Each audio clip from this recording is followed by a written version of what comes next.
Pig Oh punching. shit. You're Oh, up. What do you got? holy shit. I mean, this is my first time on here, so I'm a little nervous, but yeah, I just wanted to say for starters, thank you, because you I know you've probably heard this a lot before, but you kind of saved me from the whole I guess you could call it like the alt-right rabbit hole kind of thing, Sure. where so like it was like in 2016, Trump had just been elected. I was pretty upset because I was like, how the fuck did we get this dumbass elected? Because I'd always been pretty left leaning, but I was still susceptible to this whole like there's like a very starting level kind of very digestible starting point to Mhm. this rabbit hole, I guess you could say. Like the first one I ever watched, you might have heard of. He's called Chris Raygun. You know, Yeah. very yeah. He's talked shit Yeah, to you on online Twitter, skeptic. hasn't he? Yeah, I know. Yeah, yeah. I mean, he barely is too. Like it was like pretty digestible content. Like there wasn't anything disagreeable there. It was just like, hey, Mhm. look at this crazy feminist. And I started to just get like pulled down that rabbit hole. And I see this like you changed that because I ended up watching the JonTron debate, and that's the one a lot of people kind of had their minds changed with. Sure. But what really got me was last or yesterday night seeing the Soph debate. So I'd actually watched her content back in like 2016 when she got popular because it was like so funny. Yeah. An 11-year-old little girl saying cunt a lot. Mhm. And I honestly don't buy that she didn't mean what she said in those leaked chat logs. And I know that takes Oh, that's like a lot of yeah, no, 100%. Oh, yeah. Oh, hold on. I'm sorry. No, no, no. no, it's all good. Oh, okay. Oh my God, I'm sorry. Maybe I should have been explicit here. I absolutely think she meant what she said in those chat logs. Her pretending that it was hyperbole or whatever was so dumb. I have very decent amounts of evidence to like guarantee this. So, like back when she first started making videos, there was a bit of a scandal that her older brother was the one who wrote the scripts for these commentary videos and shit, where she was saying, pretty fucked up Yeah, shit. a lot of people are saying that's the guy that she dragged in that dropped the N-bomb on me, right? I think so. Yeah. Yeah, I yeah. when watching it, like I've been trying to get my friend Cinny into this whole like watching you, and he's like really getting into it because he was never really into politics. Mm-hmm. I immediately called like that sounds like your fucking brother, and there's even a log of like a post on Twitter of her brother praising the New Zealand terrorist and saying this guy's a hero and all that shit. So I 100% think Mm-hmm. that her family probably has some pretty alt-right beliefs, if not her like her older brother as well as her. And I look at this kid as like kind of a tragedy because it seems like this is what happens when you see like a really young child raised on like I know this is gonna sound cringy, but YouTube like just the politics? not exactly like kind of the overly edgy kind of like meme culture, I guess you could say, like the like over the top, like edgy for the sake of being edgy part. Mm-hmm. Like I have no doubt she dabbled in 4chan. I mean, I don't know where the whole anarcho-capitalist thing came I mean, from. that's like a pretty common teen meme, right? If you want to like, Yeah, I it guess sounds I never good. got to that point. At least, I mean, I mean, like I the was close, furthest. I guess, if I was like a big like Ayn Rand fan and all that shit. I mean, hardcore libertarian and anarcho-capitalism are probably fairly close to each other. You just need a gentle push. Yeah, I mean, it seems like that. You got the libertarians love Trump. It seems like that one video where Steve Crowder got completely owned by that one kid. Yeah, Um, careful though. That's like a Tea Party libertarians or whatever, not like actual like political. But yeah, I know what you mean. yeah. So I do YouTube a little bit, and I've been wanting to get into politics because I see this happening to a lot of my fan base because I have a pretty decent fan base, and what I do is mostly Minecraft content on the server. Yeah. Oh It's God. the oldest server out there. It's like it was started in 2010, no map resets, and the whole thing is you're allowed to hack. There's complete freedom of Oh. speech. Oh, sorry, Yeah, God. Actually, this is super ironic. Not ironic. A weird coincidence. I don't know if you were the one that did this. Does 4chan play on your server a lot?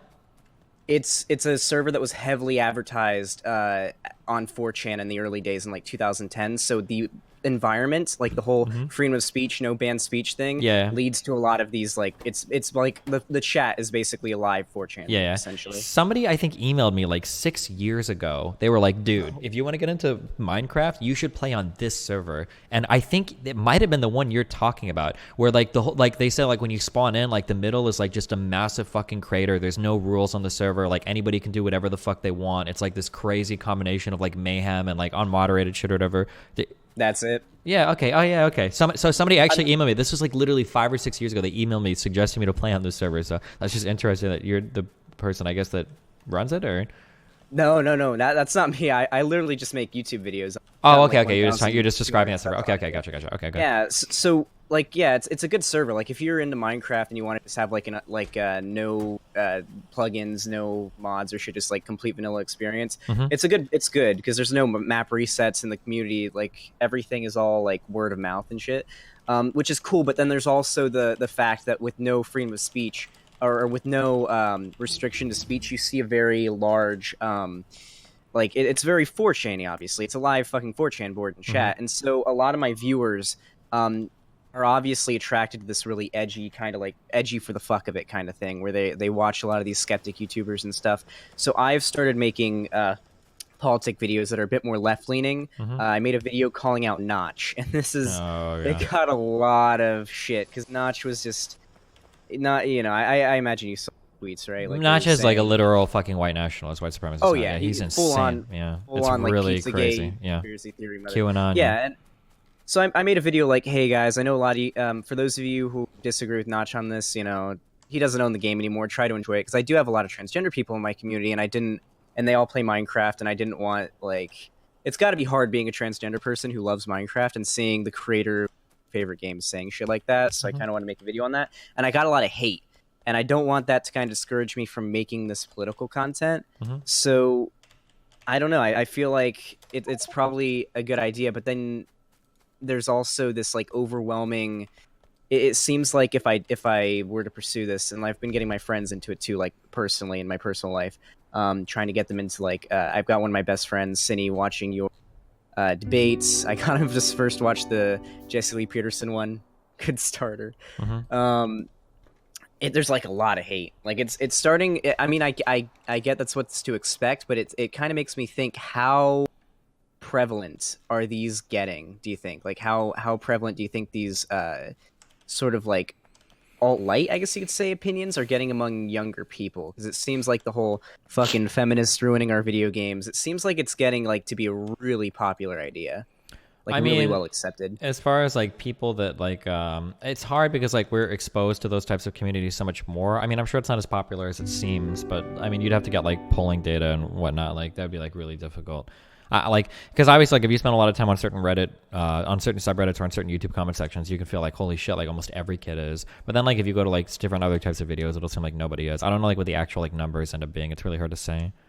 Yeah, I look at it, and I know this probably isn't the perfect way to get your to get like a scope of it. I look at the big content creators who have like an insane amount of popularity. I look at your fucking Armored Skeptics, your Sean Heads, your Lauren Southerns. Those, they have massive amounts of support. You see like Ben Shapiro getting featured on PewDiePie meme really review. bad. Yeah, that's what got me the most hate from just like my friends and shit when I said I'm gonna unsub from PewDiePie after that shooting and him like making a half-assed Twitter post and not like saying, hey, fuck these actual like there's actual Nazis in his community, and I know they like to say, well, that's guilt by association, you can't be blamed for the people in your community, and it's like, course.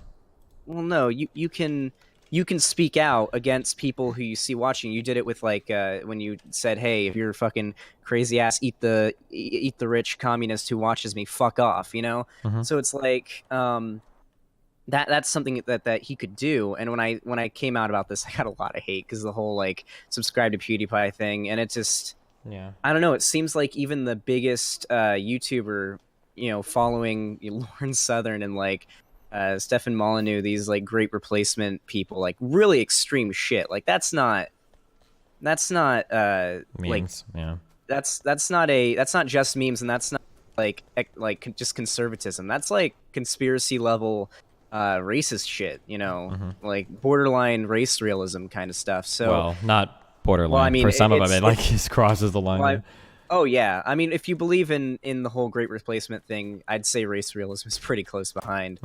And it's kind of frightening because I feel like at this point, when I watch a content creator, like I find a YouTuber, especially like when you see those those meme, like those YouTubers who like make these really high quality like meme edits of things. It seems like a lot of them are like in this community, very like they're friends with the skeptics. Like I think Dolan Dark is one of them. He's like really good buddies with like a lot of the skeptic YouTubers, and it's just like. You never know like which one of these like, especially with like Lieutenant Core, like, which one of these like content creators I like to watch is gonna end up coming out as like a fucking white nationalist. Just gonna JonTron you know? themselves, yeah. Oh fucking hell, yeah, the JonTron thing too. I spoke out about that, and a lot of my friends were like, "Come on, man, JonTron's not cool. You know, he's fucking. I don't think he knew what he was talking about." And I'm just like, look at the clip. He was saying, you know, that white people are going to be a minority, and it's just, I don't know.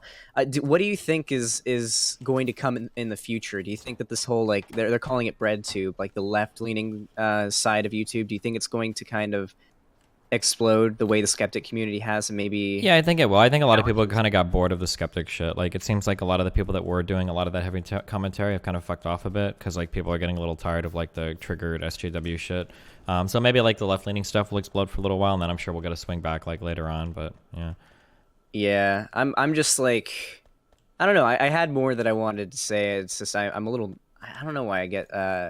I tend to ramble sometimes and forget what my original point was. But that's okay. At the end of the day, yeah, Soph, or Lieutenant Corbis, as many people know her, definitely meant those things she said. Yeah, for sure. 100%. And I know, like, a big argument that she kept making was like, well, you can't know, you know, why do you keep saying Nick Fuentes is a Nazi? He never said kill all black people or something. It's like, well, it's 2019, no actual neo-Nazi or whatever is going to come out and say, okay, let's kill all the black people. Yeah. They're going to dog whistle and say things, and you know, what is someone supposed to get from a video where he says black people commit the most violence in the United States, and white people are going to be a minority in by, what was it, 2025, 2050? I don't know. Like, what is like a racist person supposed to get from that, right? Like, I mean, I don't know. Yeah. But yeah, I mean, I'll let you get back to it, man. It's been nice talking to you. I've been watching you for a year, and I subbed a couple weeks ago, so I do plan to keep it going. Keep up the good work, man. Thanks, bud. I appreciate it. All right, have a great day, man. Al Pacino, Cappuccino, Al Pacino. You bullshit the fuck out of that, but thanks a lot. I tried. I've been practicing. All right, have fun. Peace out. See ya.